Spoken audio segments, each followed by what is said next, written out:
Suscríbete a nuestro canal y activa la campana de notificaciones.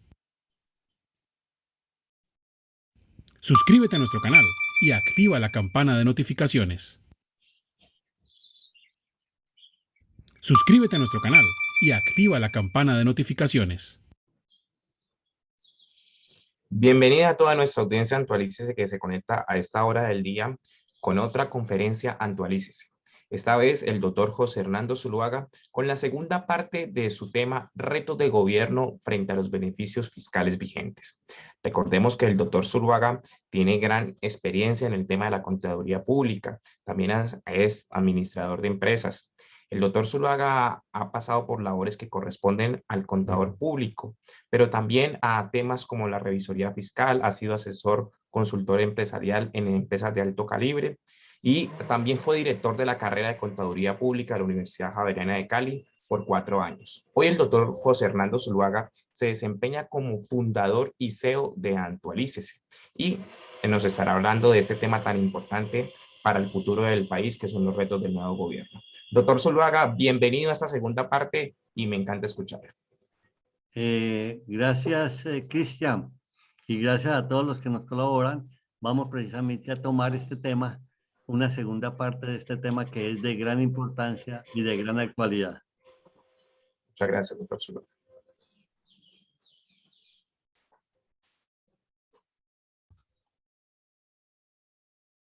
Continuamos con esta segunda parte hablando de los retos del nuevo gobierno frente a los beneficios fiscales vigentes.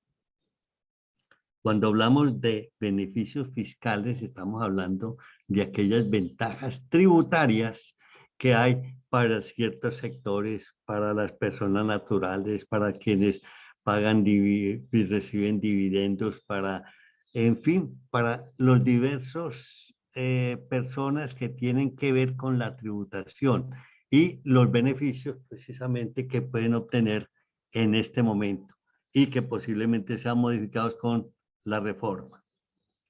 Entonces, pasamos ahora a hablar sobre la reforma de las pensiones. Ustedes saben que el tema lo estoy tratando por medio de frases comentadas, varias de ellas obtenidas precisamente de los informes tributarios que ha hecho el gobierno sobre las notas de la revista Semana, sobre también organismos que han investigado, como el Comité de Reforma Tributaria y un marco macroeconómico de la Universidad de las Andes. Yo he tomado frases de ellas y las estoy comentando precisamente para facilitar el conocimiento del tema.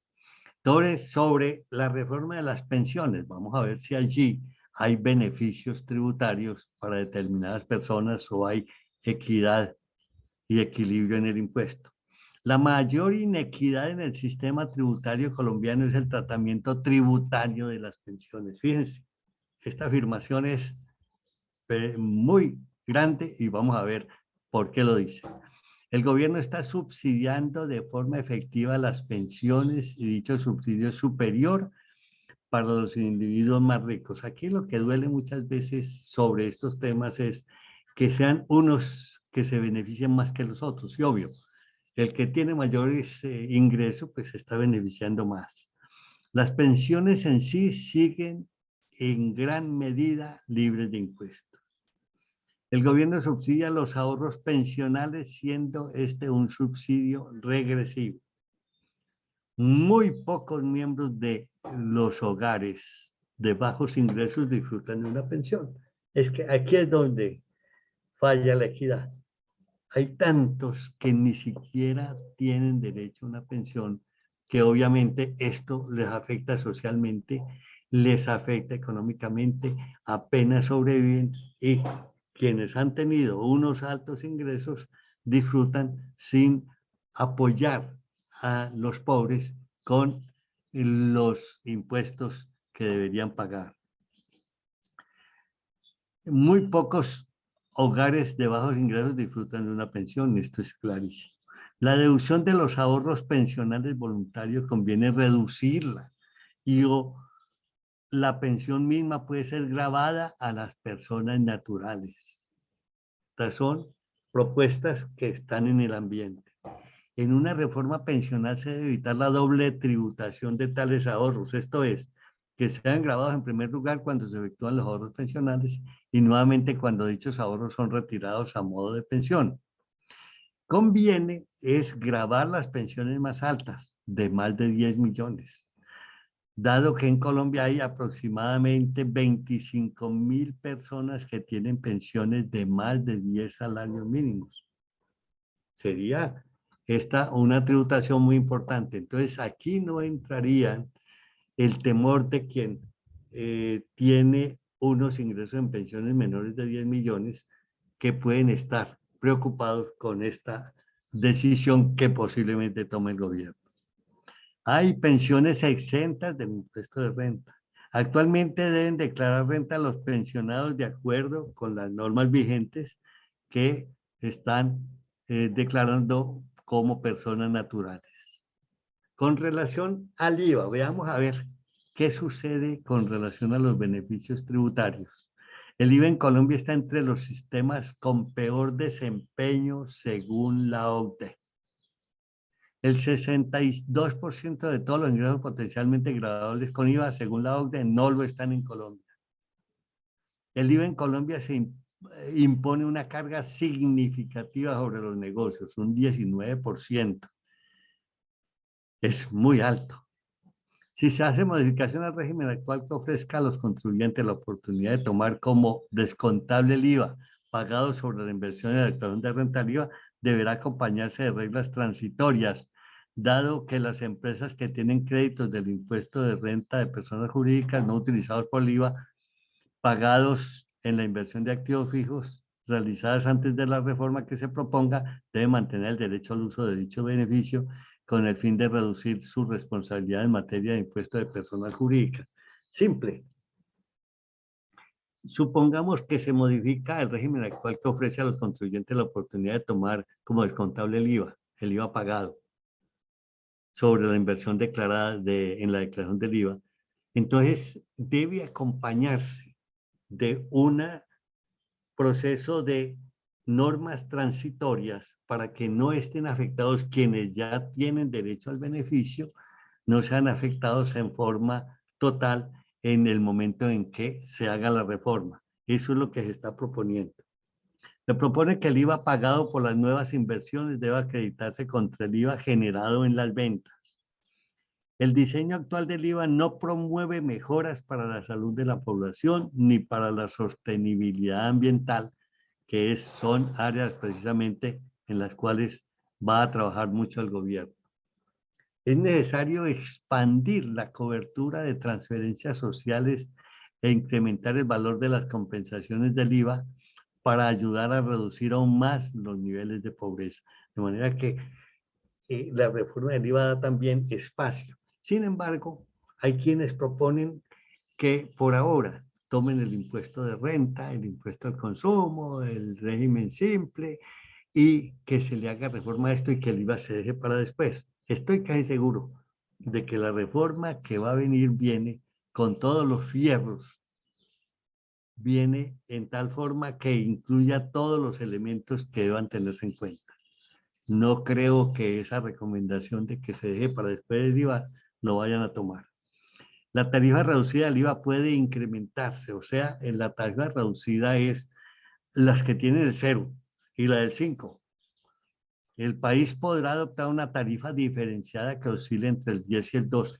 Recuerde que hay el 0, el 5 y el 19 y colocar una diferenciada entre el 10 y el 12, lo cual reduciría el número de empresas que soliciten devoluciones del IVA, obviamente, y asimismo restringiría las oportunidades de fraude en el impuesto. Será mayor el control con una sola tarifa, que es lo que se propone. La tarifa estándar del IVA del 19% no debe ser incrementada, ya que no es particularmente baja. Es alta. No es la más alta del mundo, pero sí es alta. Algunos han sugerido eliminar el IVA y reemplazarlo por un impuesto al consumo. Esto lo dicen los expertos que sería un grave error.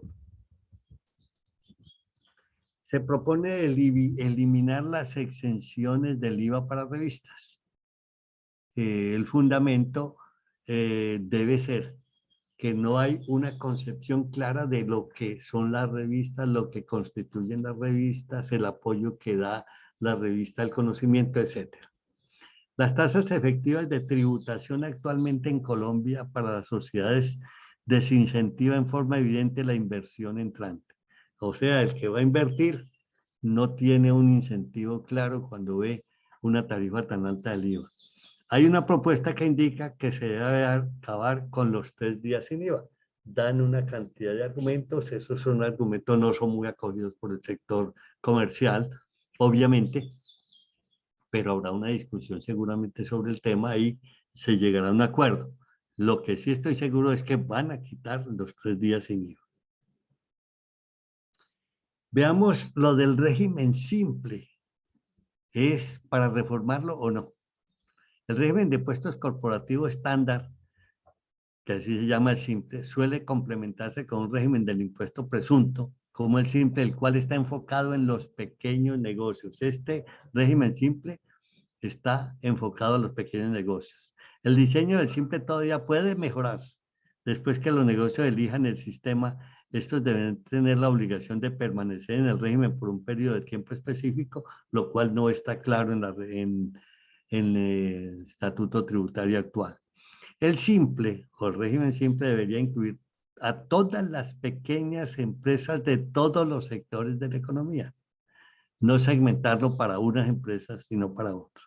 El modelo simple para todas las pequeñas empresas permitiría que juegue un papel importante en la integración de pequeños negocios de todos los sectores dentro de la economía formal. Fíjese que podría buscarse como elemento para la formalización y el registro de empleados en el Sistema General de Seguridad Social. Ya sabemos que este registro de empleados, muy controlado ahora por la UGPP y por la pila, me parece que es un sistema adecuado que está contemplando el mantenimiento del registro de los empleados, su periodicidad, su mantenimiento, su estabilidad, en fin, ya sabemos sobre esto de lo laboral, los controles que existen actualmente. Es recomendable que las empresas pertenecientes al sector agrícola sean inscritas en el régimen simple de tributación. ¿Por qué podría lograrse? Porque se habla de incluir a todas las pequeñas empresas de todos los sectores de la economía. Entonces, en ese caso, también se incluiría al sector agrícola. Sobre el gravamen a los movimientos financieros, aquí no hay nada que decir. El gravamen a los movimientos financieros ya lo dijeron los que están propiciando o haciendo las modificaciones con la reforma. Es distorsionante, desalienta los ingresos de los negocios a la economía formal y desincentiva la inversión nacional y extranjera. Lo tiene claro, el gobierno lo tiene claro, pero se mantendrá por la facilidad de control y el recaudo. Es muy buen recaudo, muy fácil de controlar, muy fácil de hacer seguimiento y el gobierno, así como lo han hecho los demás, desde que se creó, no va seguramente a dejar de percibir esos ingresos y usted o la persona que negocia dejar de pagar este gravamen que no es para todos. Acuérdense que hay un tope a partir del cual se paga el gravamen a los movimientos financieros. Veamos, hay otros varios elementos para tener en cuenta en la reforma tributaria que se viene.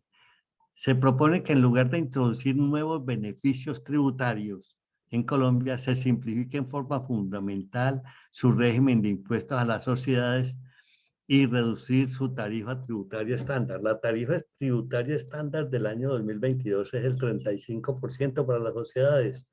Entonces, lo que se busca es simplifique en forma fundamental el régimen de impuestos a las sociedades y reduzca su tarifa tributaria, pero en lugar de introducir nuevos beneficios tributarios. El impuesto de renta de personas jurídicas colombiano es complejo debido a las normas tributarias especiales que se han introducido para compensar los efectos de distintos impuestos no basados en los ingresos que los empresarios deben afrontar. Esta es una problemática que es de la cual se está hablando y se ha hablado siempre. Hay quienes se benefician y cuando alguien se beneficia, alguien debe pagar ese dinero que falta. Entendámoslo así. Los beneficios tributarios son muy interesantes para los sectores que los reciben, pero cuando estos reciben, habrá otros que deben pagar ese tributo porque cuando yo hablo de recibir 50 billones o 75 billones de ingresos, pues obviamente lo que estoy diciendo yo es que alguien tiene que pagarme esos impuestos.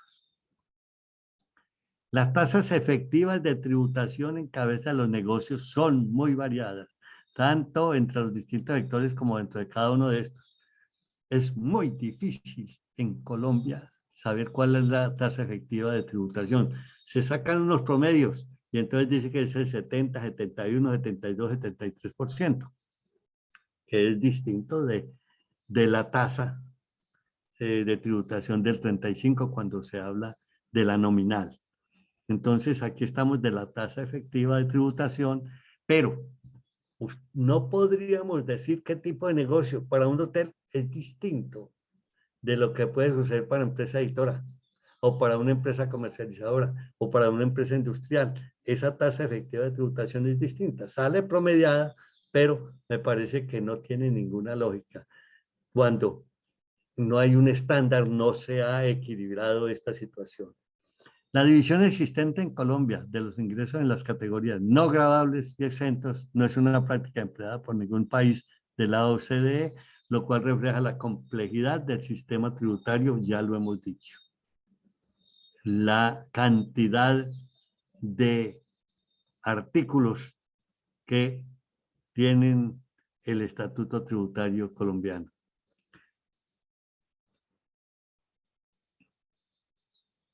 Actualmente, ninguno de los ingresos no constitutivos de renta ni de ganancia ocasional es medido. Por ese motivo, las rentas no percibidas están infravaloradas. Es decir, cuando una renta exenta está colocada en la norma, no está medida exactamente cómo afecta, una por una. No estoy diciendo de que no las midan en forma general, pero lo mismo que los ingresos no constitutivos de renta ni de ganancia ocasional. Entonces, esto debería en un momento determinado la DIAN establecer una medición que le permita saber cuál es el efecto de cada beneficio tributario en cada sector de la economía. Las reglas de valoración aplicables a los activos deben reformarse. En muchos casos el valor de los bienes se basa en cifras históricas, las cuales no están alineadas a su valor de mercado, lo que genera bajas responsabilidades tributarias. El gobierno debería aplicar el valor de mercado de los bienes para determinar el monto de la obligación tributaria sustancial. La introducción planificada de tecnologías digitales en los próximos años debería ayudar a la DIAN para que efectúe un cambio a los valores históricos, a los valores de mercado de manera progresiva, esto es, de forma tal que no genere conmociones en los contribuyentes ni tampoco derive en demoras para la introducción de una reforma efectiva y duradera. Aquí hay mucho de qué hablar, porque precisamente estamos diciendo enseguida que conviene introducir la georreferenciación para los negocios de bienes raíces que se hacen en las notarías. Entonces, el tema de la georreferenciación se ha hecho en 2 reformas anteriores que se presentó y fue eliminado ese articulado.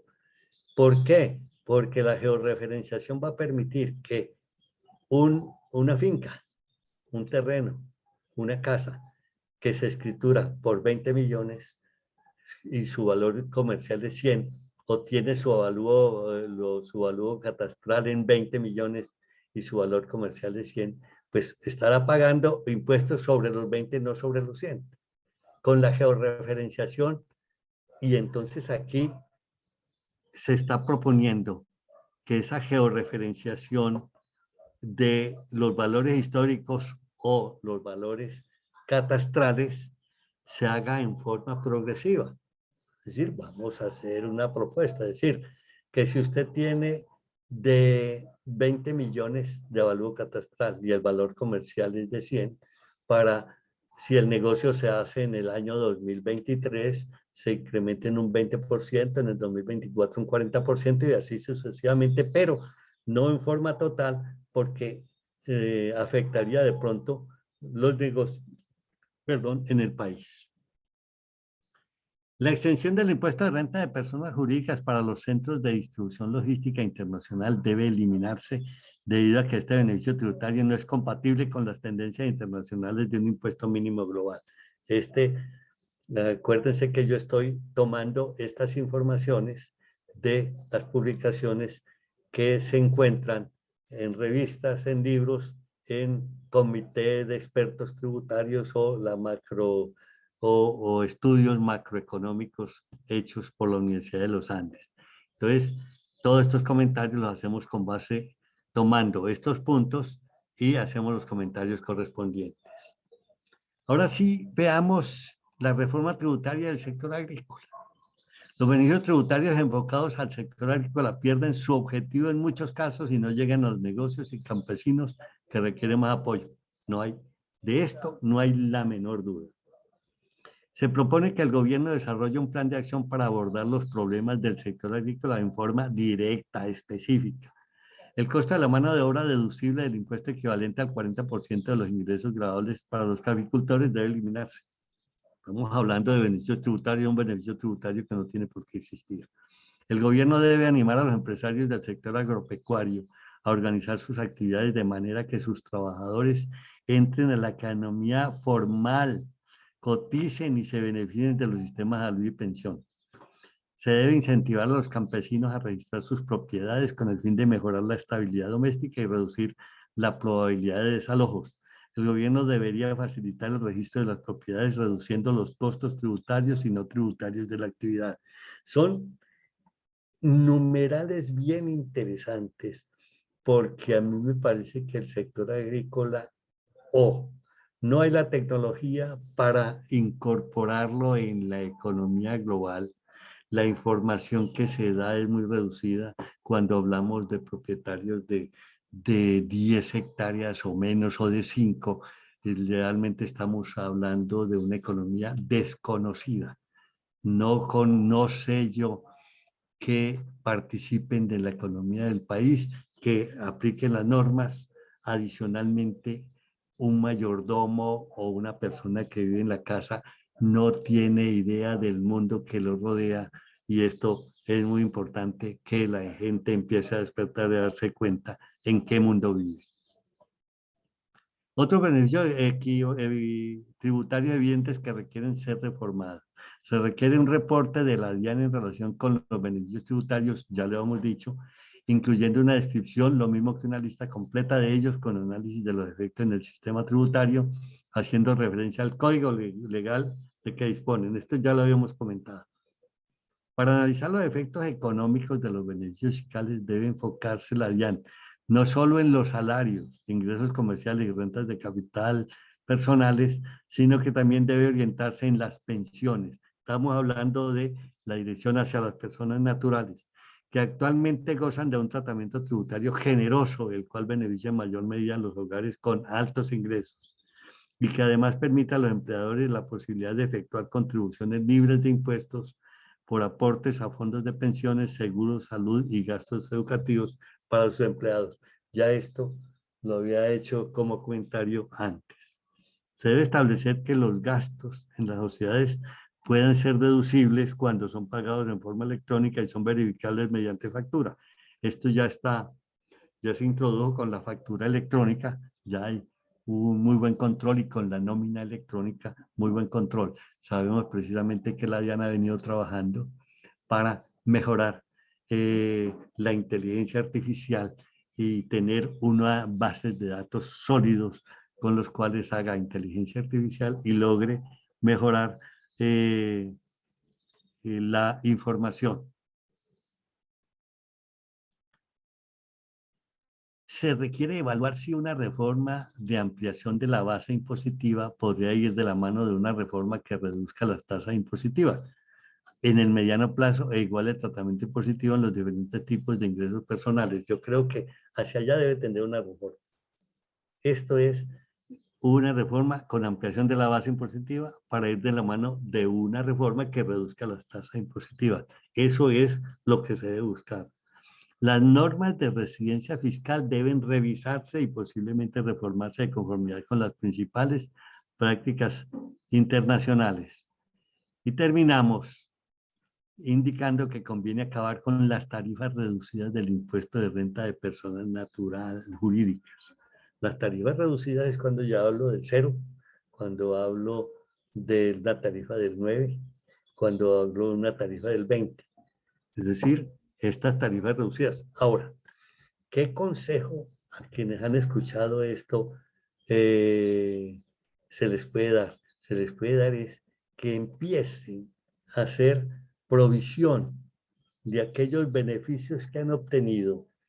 Si usted tiene el 9% y ya esta reforma se va a producir, usted vaya haciendo una provisión de esa diferencia porque usted no lo tiene ni en sus cálculos presupuestales ni en sus cálculos de negocios futuros. De manera que es muy importante que estos que tienen esas tarifas diferenciales empiecen a pensar en que van a necesitar recursos, que su flujo de caja se va a cambiar, que posiblemente su negocio va a tener cambios sustanciales que va a tener que estar analizando permanentemente. Yo les agradezco a quienes nos hayan escuchado este tema de beneficios tributarios. Debo agradecerle a quienes nos apoyaron con información como la Comisión de Expertos Laborales, como el documento de marcos macroeconómicos de la Universidad de los Andes, como la revista Semana y otros elementos que nos han dado unos juicios que hemos tratado de colocar aquí en estas 110 numerales que hemos expuesto. Muchas gracias. Muchas gracias, doctor José Hernando Zuluaga, por esta intervención y por esta conferencia tan importante que nos acaba de brindar. A todas las personas que se conectan en este momentico, les deseamos un excelente día y que esta información pueda ser de gran valor para ustedes. Hasta luego.